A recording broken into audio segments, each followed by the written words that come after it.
हे पेणच्या शहराच्या लोकांचं इलेक्शन आहे। या सत्तारूढ बंगल्यावाल्यांच्या विरोधात रावणाला सुद्धा फार अहंकार होता की राम हा वनवासी काय करणार आहे माझं, हा मी नाही इलेक्शन लढत आहे, मी फक्त समोर आलोय, माझ्यासाठी पेणची सगळी जनता हे इलेक्शन लढते आहे। पेणला पाण्याची एवढी परिस्थिती खराब आहे की पाणी गरीबातल्या गरीब माणसाला हे तुम्हाला ही बाटली विकत घ्यायला लागते। अंगाला आंघोळ घेताना खास सुट्टी आज खास सुट्टी आहे। ह्या लोकांनी स्वतःची सोय करून ठेवलेली आहे। इलिगल टॅपिंग करून रेल्वेच्या लाईनीवर 24 तास पाणी घेतलं त्या लोकांनी, काही त्याचे पैसे भरत नाही आहे। गरीबाला पाण्याचं कनेक्शन घ्यायचं, आज 1500 रुपयाची पावती दिली जाते, पण 15,000 रुपये घेतले जातात। हे सर्वसाधारण माणसाला द्यायला लागते। कमीत कमी 500 ओट्यांचं फ्रीजर प्लांट सहित त्यांना दिलं जाईल। आम्हाला सरकारकडेच जायचं आहे, आम्ही सरकारकडे जाणार, सरकारकडे आम्ही हात पसरवणार आणि पेणच्या विकासासाठी आम्हाला जो काय पुढचा काय निर्णय घ्यायला लागेल, पेण नागरिकांच्या चांगल्यासाठी आम्ही घेऊ। या पेणमध्ये आम्ही कुठल्याही नेत्याला माझा विरोध नाही, कुठल्याही पक्षाला मला विरोध नाही, फक्त आज राज्यकर्ते जे बंगलेवाले आहेत त्यांना फक्त या सत्तेपासून फक्त लांब करण्याचा आम्ही एक समविचारी लोक हे सगळे एकत्र आलोय। हा जाहीरनामा जरी आम्ही आता प्रसिद्ध केला, हाच जाहीरनामा फक्त 2-3 पॉईंट थोडेसे मागे पुढे केले तर 2022ला सुद्धा आम्ही जाहीर केलेला होता। ह्याच्यामध्ये प्रामुख्याने बेसिक जे नागरिकांना गरजा असतात, पाणी, स्वच्छता आणि बाकीच्या सुखसोयी, ह्या सगळ्या गोष्टी ह्याच्यामध्ये नमूद केलेल्या आहेत। आज सर्वसाधारण लोकांना जो त्रास होतो आहे, आज एक उदाहरण घ्या, कोणाला गरीबाला पाण्याचं कनेक्शन घ्यायचं आहे, आज 1500 रुपयाची पावती दिली जाते, पण 15,000 रुपये घेतले जातात। हे सर्वसाधारण माणसालाच द्यायला लागते। आज असेसमेंटची फी 50 रुपये असेल, पण 500 रुपये दिल्याशिवाय असेसमेंटचा उतारा भेटत नाही आहे। आज पेणला पाण्याची एवढी परिस्थिती खराब आहे की पाणी गरीबातल्या गरीब माणसाला हे तुम्हाला ही बाटली विकत घ्यायला लागते। अंगाला आंघोळ घेताना खास सुट्टी आज खास सुट्टी आहे। ह्या लोकांनी स्वतःची सोय करून ठेवलेली आहे। इलिगल टॅपिंग करून रेल्वेच्या लाईनीवर 24 तास पाणी घेतलं त्या लोकांनी, काही त्याचे पैसे भरत नाही आहेत। आज इवन ते त्यांनी आज भाजी मार्केट बांधलं आहे, आज टेम्पो आज आतमध्ये जाऊ शकत नाही।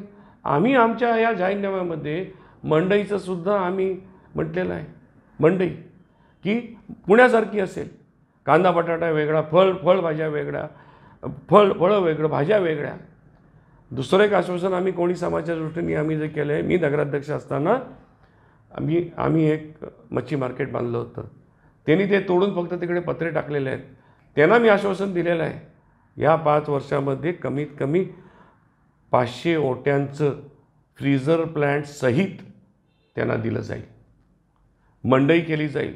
आज जी पार्किंगची आज अवस्था दयनीय आहे पेणमध्ये, शहरामध्ये नाक्यावरती जावंसं वाटत नाही आहे। ह्यांच्याच जमिनी 20 रुपयाची जागा 20 पैशांनी घेतल्या आहेत, त्यांच्यावरतीच आम्ही रिझर्वेशन टाकून या सगळ्या गोष्टी आम्ही नागरिकांपर्यंत आम्ही देणार आहोत। एक सर्क्युलर मोठी बिल्डिंग केली जाईल, फार अगदी कमी किंमत 5 रुपये द्या 24 तासाची, काही हरकत नाही। मोटरसायकल असेल, व्हेकल असेल, पार्किंगची व्यवस्था केली जाईल। आज बारीक छोट्या गोष्टीसाठी लोकांना वणवण फिरायला लागते। जाहीरनाम्यामध्ये तर या सगळ्या गोष्टी मी नमूद करू शकत नाही। सर, मला सांगा की पेण अर्बन बँकेच्या संदर्भामध्ये निवडणुकीच्या काळामध्ये जे आरोप प्रत्यारोप वारंवार होत आहेत, त्या संदर्भात थोडक्यात काय सांगाल? बँकेचं हे जेव्हा प्रकरण सुरू झाल्यानंतर स्वतः रविशेठ पाटील हे मला त्यावेळचे सहकार मंत्री हर्षवर्धन पाटलांकडे मला घेऊन गेले होते आणि त्याच्यानंतर होऊ घातलेल्या 2011च्या नगर परिषदेच्या इलेक्शनमध्ये माझे सहकारी माजी नगराध्यक्ष संतोष विनायक शिंगारपडे, आमचे सगळे सहकारी जे बँकेमध्ये सुद्धा इन्वॉल्ड होते, त्यांना घेऊन तुम्ही ही सत्ता काबीज केलीत आणि आत्ता प्रत्येक वेळेला इलेक्शन आलं की तुम्ही बँकेचा प्रश्न हा घेताय. बँकेचा प्रश्न आज बँकेकडे एवढ्या प्रॉपर्टी आहेत, देणं 600 कोटी आहे आणि प्रॉपर्टी किमान 1200 कोटीची आहेत. कुठल्याही बँकेच्या बाकीच्या शाखा वगैरे ज्या आहेत ते न विकतासुद्धा त्याच्यावरती मार्ग आहे, निघतोय. मी कोर्टामध्ये माझा ॲप्लिकेशन दाखल केलेला आहे. त्याच्यावरती फक्त आणि फक्त सरकारचं थोडं सहकार्य जर भेटलं, ज्या प्रकारे POPचा प्रश्न सुटला गेला 6 महिन्यामध्ये हा बँकेचा प्रश्न निकाली निघेल आणि 100 कोटी त्या लोकल बिल्डरकडनं पहिला निधी दिला जाईल. बाकीच्या 2-3 वर्षामध्ये सगळ्यांचे पैसे दिले जातील. फक्त थोडंसं सहकार म्हणजे एक सरकारकडनं सहकार्याची भूमिका असली, मी नक्कीच सरकार दरबारी मी जाणार आहे. आणि हे आम्ही जे आता सगळ्या या जाहीरनाम्यामध्ये आम्ही ज्या गोष्टी उल्लेख केल्यात, कमीत कमी 500-600 कोटीच्या ह्या सगळ्या आमची संकल्पना आहे, ही कामं आहेत. आम्हाला सरकारकडेच जायचं आहे. आम्ही सरकारकडे जाणार, सरकारकडे आम्ही हात पसरवणार आणि पेणच्या विकासासाठी आम्हाला जो काय पुढचा काय निर्णय घ्यायला लागेल, पेण नागरिकांच्या चांगल्यासाठी आम्ही घेऊ. या पेणमध्ये आम्ही कुठल्याही नेत्याला माझा विरोध नाही, कुठल्याही पक्षाला मला विरोध नाही. फक्त आज राज्यकर्ते जे बंगलेवाले आहेत त्यांना फक्त या सत्तेपासून फक्त लांब करण्याचा आम्ही एक समविचारी लोक हे सगळे एकत्र आलो आहे.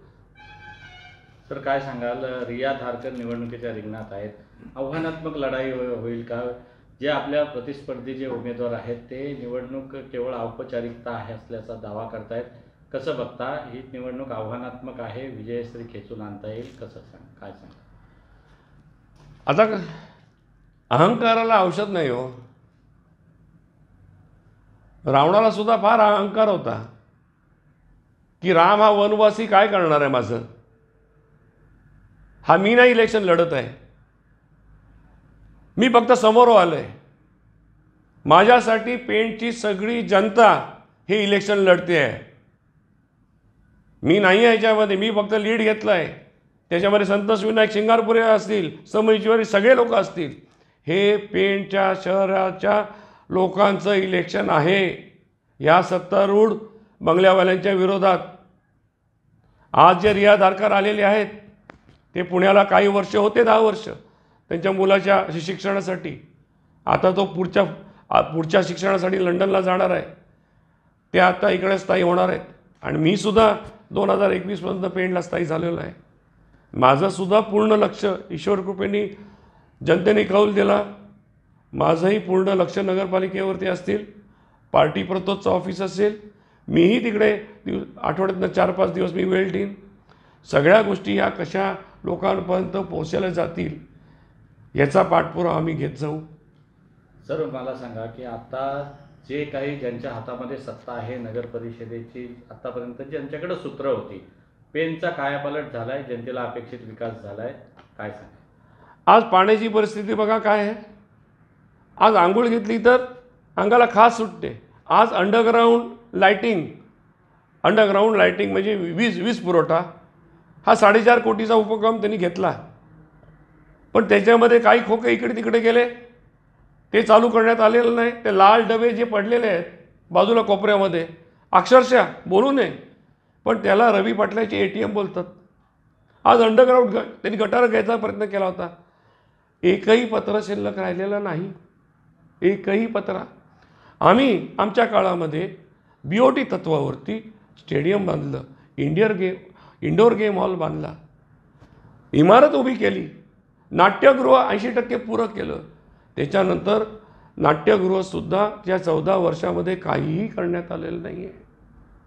आणि कसं आहे माहिती आहे का, आज त्यांच्याच घरामध्ये डांबर प्लॅन्ट आहे, आज त्यांच्याच घरामध्ये खडीचे प्लॅन्ट आहे, सिमेंटचं प्लॅन्ट आहे.